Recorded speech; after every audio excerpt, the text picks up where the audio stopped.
welcome. Welcome. Welcome to the new supervisors in government community of practice virtual networking event. It's a long name there. We'll get started in about 2 minutes, just as I see the participants number ticking up here. So we'll get everybody a minute or two to join us. In the meantime, per usual, we have an icebreaker. So please feel free to participate in the chat. But in honor of Halloween this week, we're kind of subverting the normal icebreaker, if you will. And I want to hear what everybody's least favorite is. I think I had a feeling, I can see the chat going now. I had a feeling this was going to be the least favorite. Candy corn. It's just so gross. I don't like it. Maddie, Kristen, any? Yeah. Mm-hmm. I will second candy corn, but I also hate licorice. Yeah, we just got a licorice. Yeah, we Yeah. just got a black licorice, actually. That's the one. Yeah. I will go with candy corn as well. Popcorn balls, okay. Oh yeah, I remember those. They just taste like stale popcorn.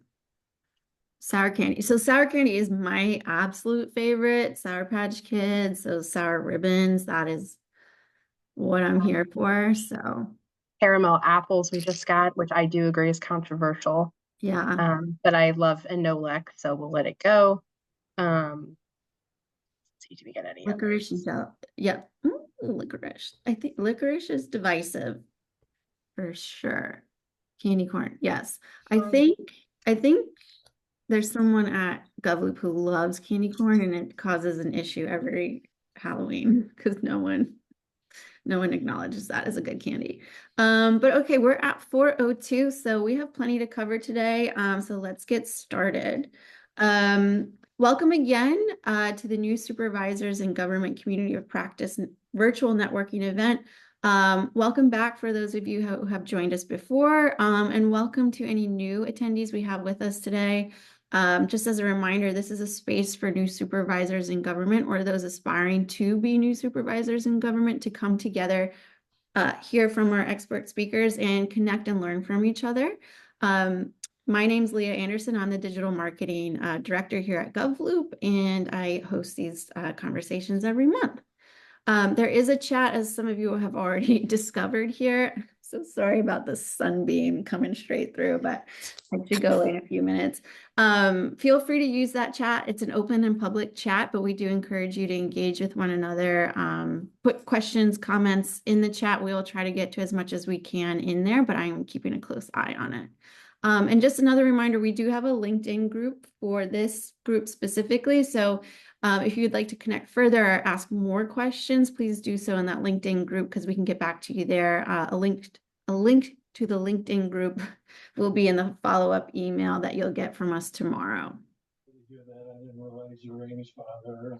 I will just do one final reminder here just to double check that you're on mute for the time being. Just a friendly reminder on that. So today we're joined by Kristen Fiani, who's a change management consultant at the Cadmus group. Hi, Kristen. We're so excited to have you. Thank you. Thank you. All right, so we're going to get right into it with our discussion questions. We tend to do this with each topic here. So sorry. We try to start broad. So what define change management? What's a good working definition for all of us today? And, what are some key elements that supervisors specifically should keep in mind for this topic? Yeah, that's a great place to start. And I just want to ask too, so I know a couple of folks did it or put their agencies by their name. I would just be curious, right? So the more relevant I can make examples, the better. So if you want to just flash your agency or where you're from, that would be great. I personally am coming from downtown Philadelphia. And as Leah mentioned, I am a consultant with the Cadmus group. So one of our specialties is change management. And I thought about this question, and I don't have that many notes, but I want to read this intentionally because I think a really important piece of information or context is helping people feel comfortable with change, helping them to embrace change. And these next words are very deliberate, helping them cope with unwanted or unexpected change. So I think that's a huge part of the job, right? There are going to be times when we know the changes that are coming. There are times when they get dropped on our desk. And a huge component of change management, sometimes when we say there's a technical element and there's a people element, right? So the technical element might be the operations. In the case of IT, the different steps that have to be taken to update the system. What we at Cadmus focus on is what we call the people element, right? So making it better, digestible, understandable for the people who are going through the change. And so that's what I'm going to talk about today. My remarks will cover the people side of change management. And with that in mind, I mean, there are multiple models. So some of you may have heard of ProSci, which I consider to be a think tank of change management best practices. There's the Association of Change Management Professionals, right? So these are just two organizations for your reference if you want to go deeper into this topic later. I get paid by none of them. I endorse none of them fully, right? I mean, every model has its own benefit. I just think it's important, right, to equip you with some tools when you walk out of here.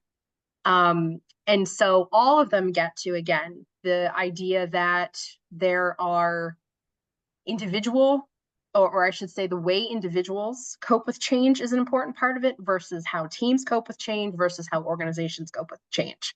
And as managers, you are obviously dealing with people, you oversee people. So there's that element of it, right? Helping your people to be comfortable with the change. But then there's also the business side of things, right? Business as usual, keeping the lights on and making sure that whatever change you're implementing is not too.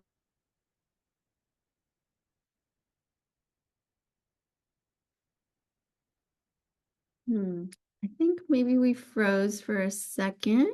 But I will unblur for a second. So this is another book, The Method and the Magic, that we're going to throw the link in the chat for you. And I welcome you to grab a free copy.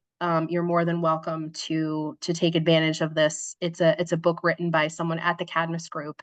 It's a simple, read on change management best practices.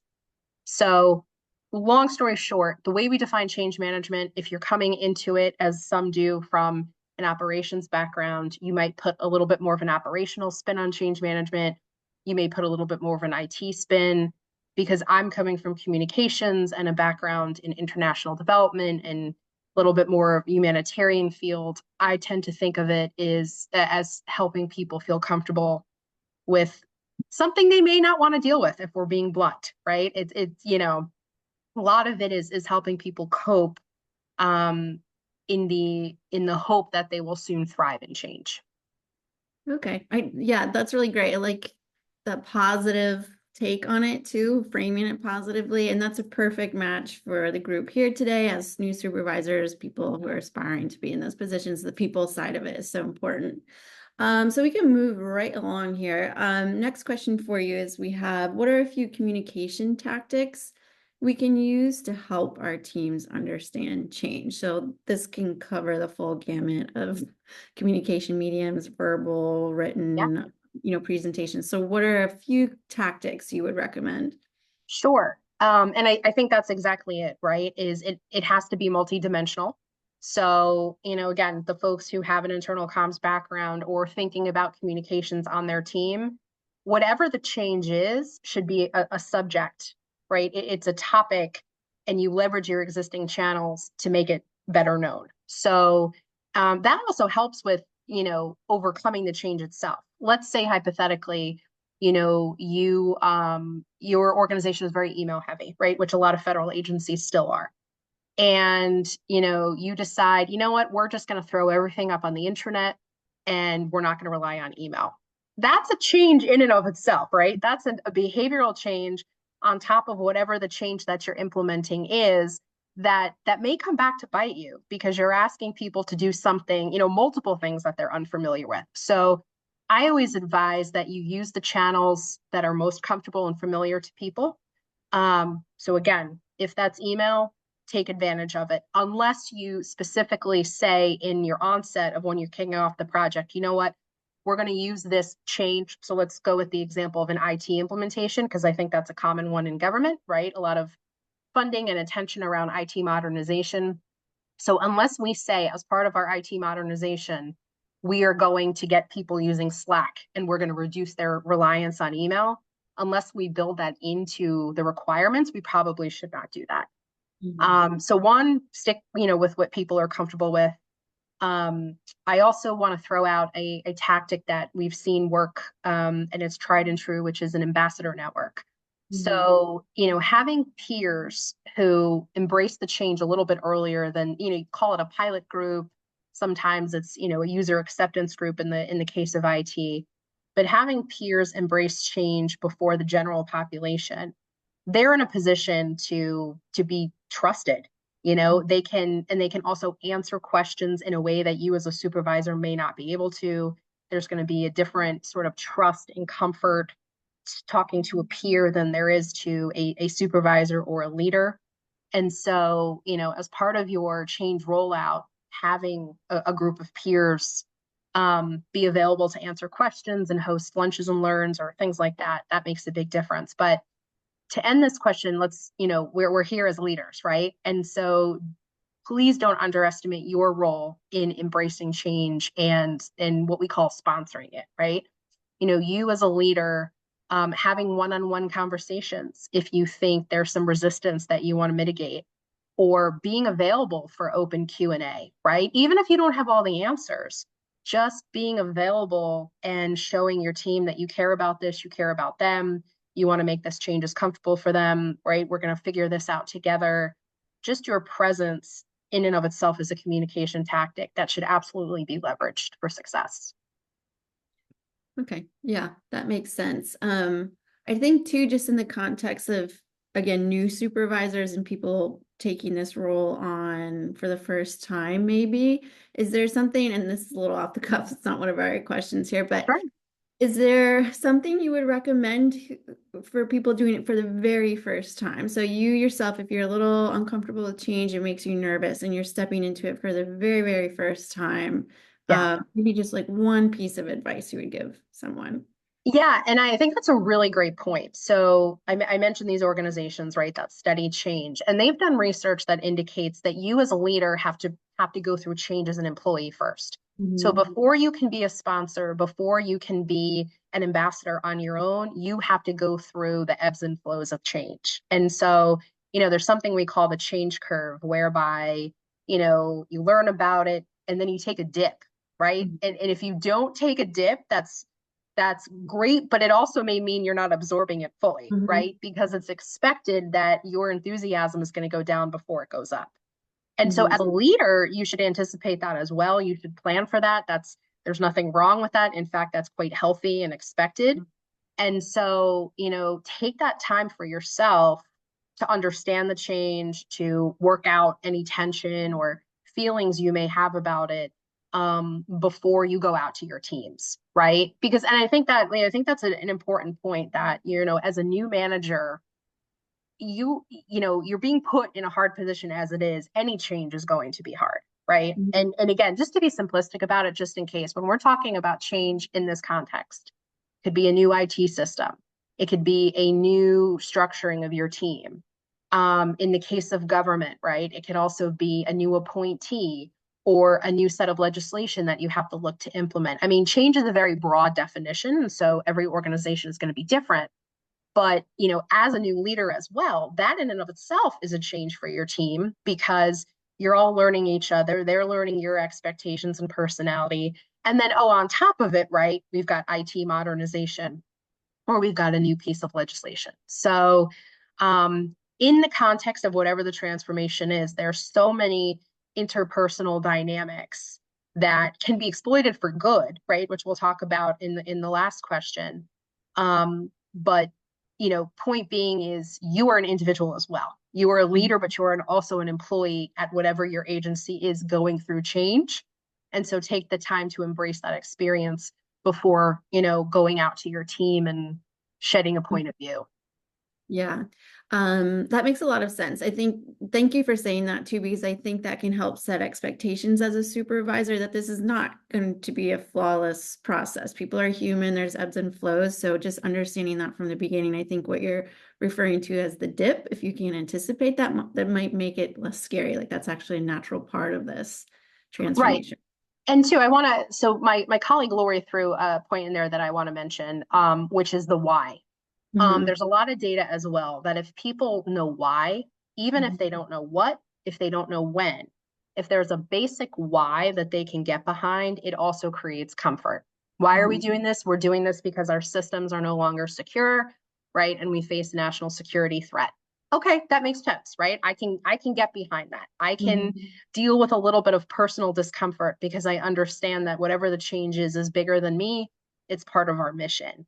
The lack of clarity sometimes, even if well-meaning, that is where, you might want to think about, again, even saying, I need more time to give my team all the information you deserve, but right now I'm going to be as transparent as I can.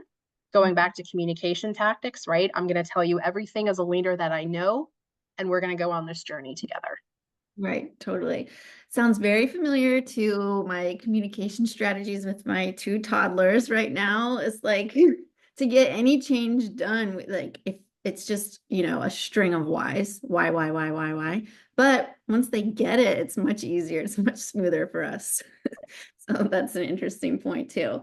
Okay, so how can you prioritize productivity and well-being through times of transition? So there's two sides to the question: how to stay productive and effective, efficient as a team, as individuals, but then also how to support well-being, work-life balance, boundaries, I'm not going to say I'm going to say maybe most importantly, the element of psychological safety during change too, because that usually takes a hit. People just, again, the element of fear can, knock down those feelings a little bit. So the two sides, the productivity side and the well-being side, how can we support that for teams and individuals?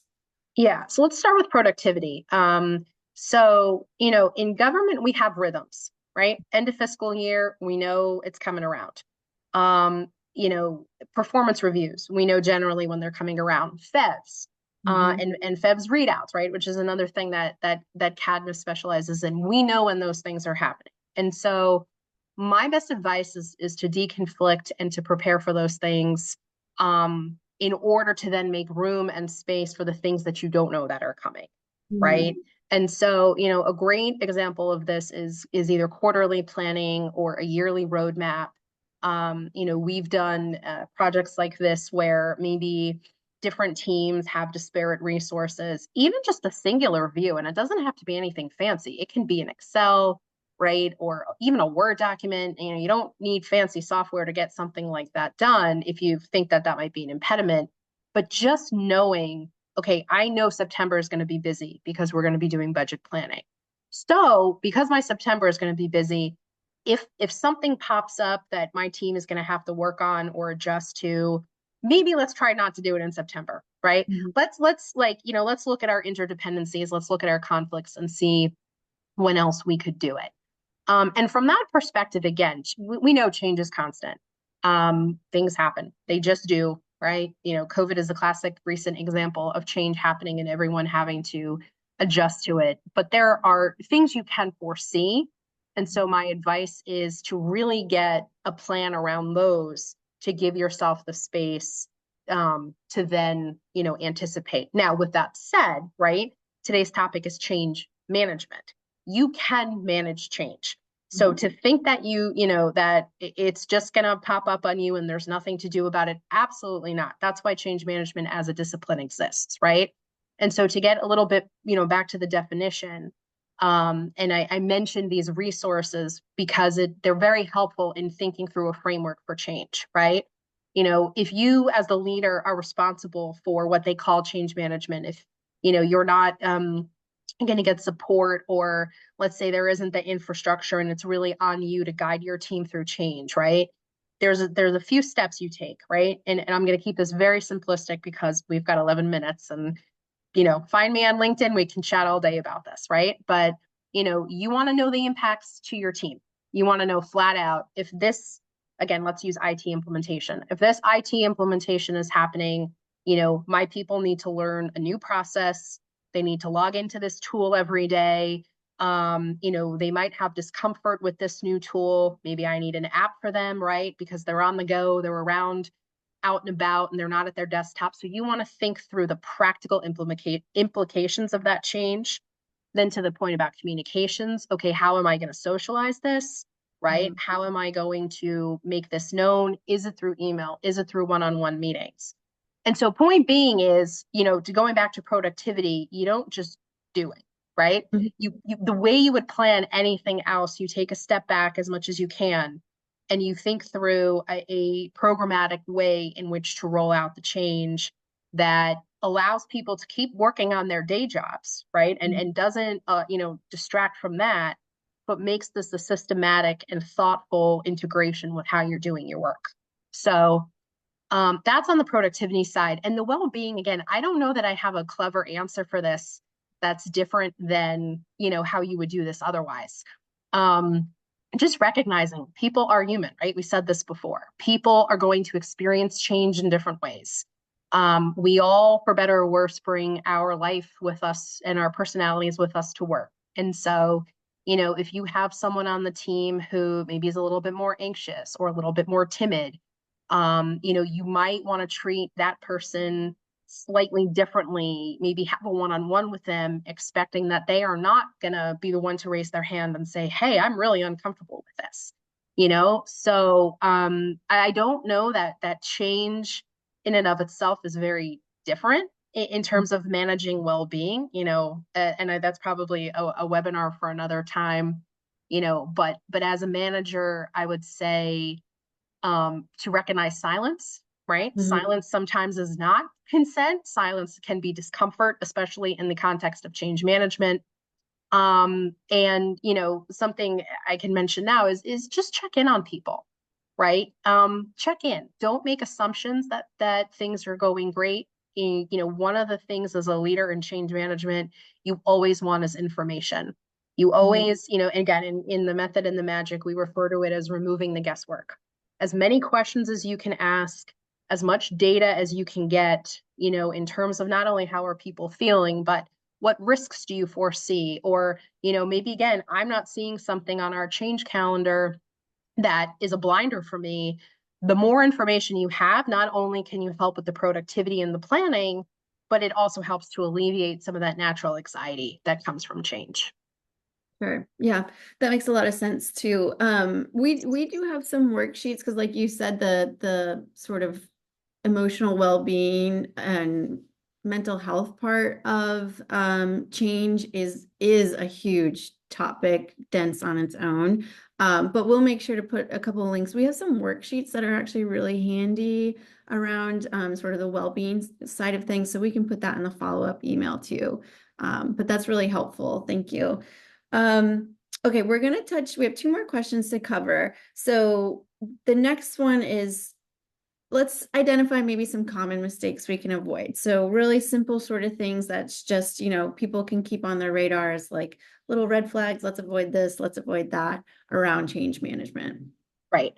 I think the one I'm gonna focus on with our limited time is, again, like, let's go back to silence is not necessarily consent. And I think it's thinking about resistance and being open-minded to what resistance could be. So an example I like to give, and keeping it with technology, is I don't like this software. Mm-hmm. Okay, we need to dig into that, right? So framing this as a common mistake, the mistake would be just assuming surface level that it's a dislike. Mm-hmm. Let's dig into it. Is it fear of looking silly that you don't understand the software? Is it that, again, I'm super busy, you're only giving me a desktop version of it when I need an app? Is it, I'm technologically, challenged, and I am embarrassed to admit that, right, on a team of high performing folks when it comes to technology? So, part of change management, and we've talked a lot about resistance management. I also too, I don't want folks to walk off this call and think change management is only resistance management. It's not.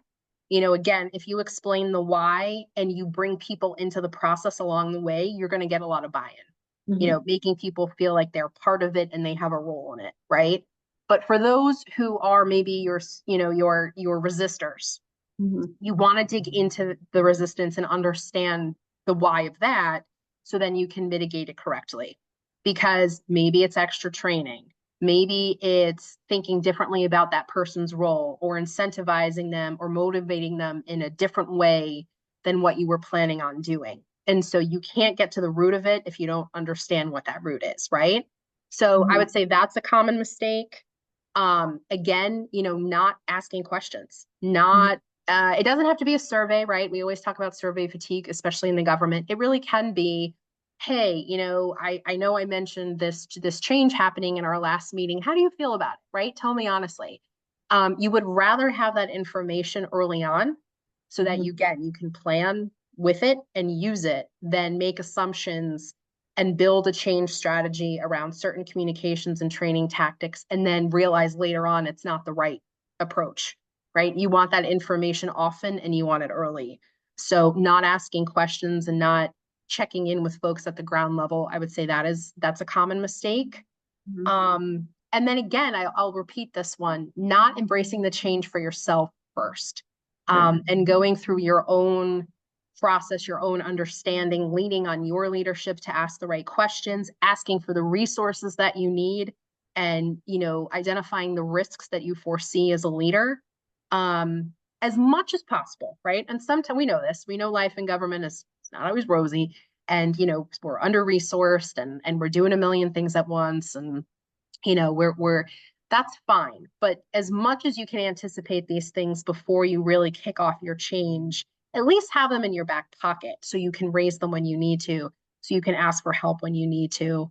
I think a lot of times organizations jump into change, feet first, without proper planning. And this is really something, because it impacts so many parts of your organization in many instances, because it is so people focused. The more you can take a step back, and sort of gather yourself as a leader, the better off your results are going to be. Sure. Yeah, I like that. That makes sense too. And to your point about change management not necessarily being a negative thing, I do like to try my best to leave these discussions on a positive note, because I think one thing, everybody who's here on the call right now is taking it seriously. Like, you're here because you want to do a good job as a supervisor managing your teams through change. So that's maybe step one is caring about the change. So in your opinion, what are the benefits? Like, what is the positive output of putting all of this time, effort into change management? What do we hope to see as an outcome of good change management? Right. And on that note too, I do want to thank everybody for being here. It's on the East Coast, it's 4 o'clock in the afternoon. It's maybe lunchtime for some folks on the West Coast. This is voluntary. And so I hope you got something out of this, right? I hope you took some nugget away that's going to be useful to you. And so in terms of the benefits, right? I think a really key one, and we've hinted at it, but we haven't used this phrase yet, is employee engagement. So going through the change together, being in the trenches together for change, you come out closer. You come out more as a team, right? You've gone through this experience. And even if it's not adverse, it's still tough. It's still another thing that you have to do on top of everything else you have going on. And so it allows for trust to be built through transparency and working together and problem solving together. And so that engagement piece of it really can help you as a new leader to build those relationships and then apply them to whatever comes next, be it a change or be it, just the next big thing that you have to work on together. And another thing that's positive, my current client calls it building their change muscle. Right. So every time you go through one of these transformations, naturally you get better at it. You learn something about yourself, you learn something about your organization. Maybe you're building bridges and coalitions with different parts of your agency that you didn't work with before, but now because of this transformation you undertook together, right, you've had to reach out and collaborate. And so, that in and of itself is a benefit, that you are not only learning new folks and building those bridges, but learning again about yourself and processes that your team can, I don't like the phrase rinse and repeat, but it does apply here, right? It's one of those businessy, jargony phrases, but it applies here in that, you can use these tools, these frameworks, I should say, over and over again, as we know change is going to be a constant. 100%. Well, that fits in so nicely with what the purpose of this group is. But to your point, every time you manage through change in a healthy, productive way to the best of our abilities, obviously, hopefully everyone's building confidence that next time you feel like you do have the skills, you feel a little bit more sure of yourself to get through the change productively. So I really like ending there. I think that's a really positive look at change. And I really thank you for all of your insights. This was super helpful. We knew it was going to be a dense topic. We will send up follow-up email with more links and another link to the book so everyone can look back and reflect and use those reference links. Before I let everybody go, just a reminder, we do have another virtual networking event coming up in November, Monday, November 25th, before Thanksgiving. That one's going to be talking about some management productivity hacks. So hopefully that's interesting to everyone. We always say this, but please get in touch if you're interested in joining as a speaker, if you're interested in that topic or have a recommendation. I am all ears and love your input. Thank you once again to Kristen. We really appreciate your time, your insights, and hopefully we'll see you on another discussion with us soon. Thank you for everyone who attended today. We'll see you all soon. Thank you so much. Yeah, find me. I can even hang if people have some questions. I don't mind if Leah doesn't mind, but thank you so much for your time. Sure, sounds good.